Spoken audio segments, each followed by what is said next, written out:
Nakita natin sa mga pagbasa kung saan siya ay tinutuyak. Subalit, kahit na makasalanan sa kabila ng kanyang buhay na nararanasan, kapag nakilala niya si Jesus, magkakaroon ng pagbabago sa kanyang buhay.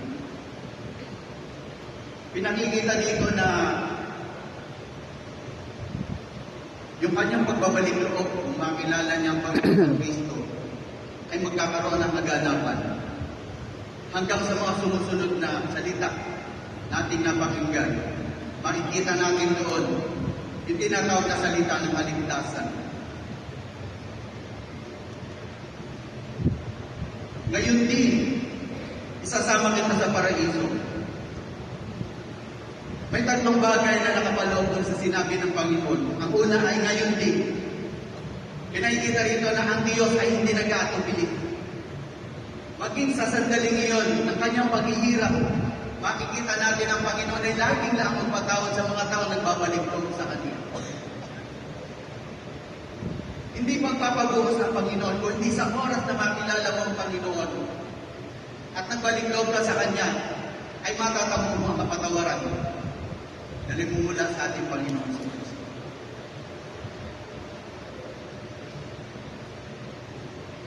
Pangalawa ay isasama kita. Isang pangako na may katuparan. Hindi katulad ng mga tao na tayo nabibigo matapos makuha yung kanilang inilalapit at inaasam.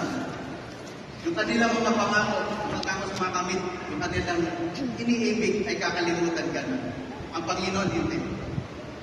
Ang Panginoon sa Kristo ay mayroon kang matatawang kaligayahan na nagmumula sa Kanya. Sa pangako na may katuparan.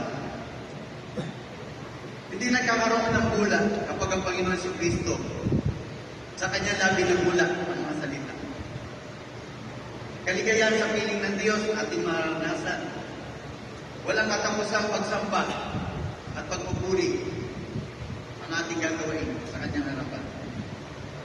Pangako hindi magkakabula na sa tanang buhay mo ay hindi mo mararanasan at tunay na kaganapan na sa Panginoon sa Kristo lamang.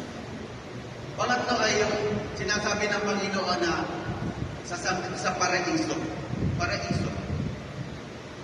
Kung saan nandun yung langit na tahanan na sa tanang buhay mo hindi maranasan ng kaligayahan na daigdig na ito. Dahil sa Diyos lamang natin masusumbungan. Wala nang hapis, wala nang magdurusa. Kaligayahan naghihintay sa tinig ng Diyos. Bilang buhay.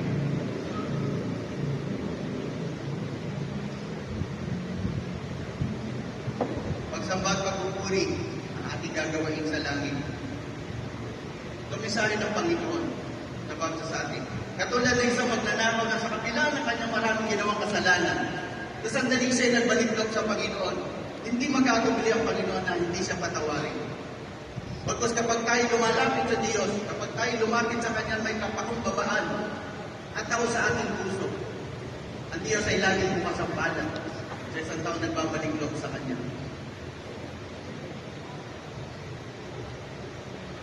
Sa buhay natin, mga kapatid, katulad itong isang magnanakaw nagbaliklog sa Panginoon, ipinakikita rito na nung siya'y lumapit kay Jesus, ay hindi siya pinabayaan. Sa halip, siya ay tinanggap lang bukas palad ang Panginoon. Tumakilala niya si Jesus sa kanyang buhay, nagkaroon ng pagbabago, nagkaroon ng kulay, nagkaroon ng higit na kabuluhan ng kanyang buhay. Meron pong isang kwento tungkol sa isang bata, may title ng President to be. May pinakamahinang bandarating. Itong isang bata ito ay nanalo sa pagandahan ng tanim ng halaman. At nung siya ay interviewin ay ano ba yung naging sikreto at bakit naging ganyan kaganda ang halaman ng alaga at ang bulaklak ay napakaganda. Simple lamang po yung sinabi ng bata. Ang aking pong halaman ay natanim sa isang maliit na kapitera. Basag pa.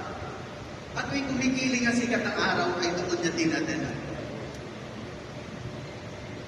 Wala yung magiging sikreto ng kanya, pagiging matagumpay sa buhay. Sa atin din mga kapatid, katulad ng Panginoon ay yung kanyang pangako, kapag tayo lagi nakapoos sa Kanya, nakapoos lagi ang ating isipan Panginoon, sa kabila ng mga tayo ay maraming hatlang sa ating paglilingkod. Ang Panginoon, hindi tayo mababayaan. Pagkos, lagi nariyan ang Diyos. Nandiriyan ang kaligtasan na nagmumula lamang sa ating Panginoon.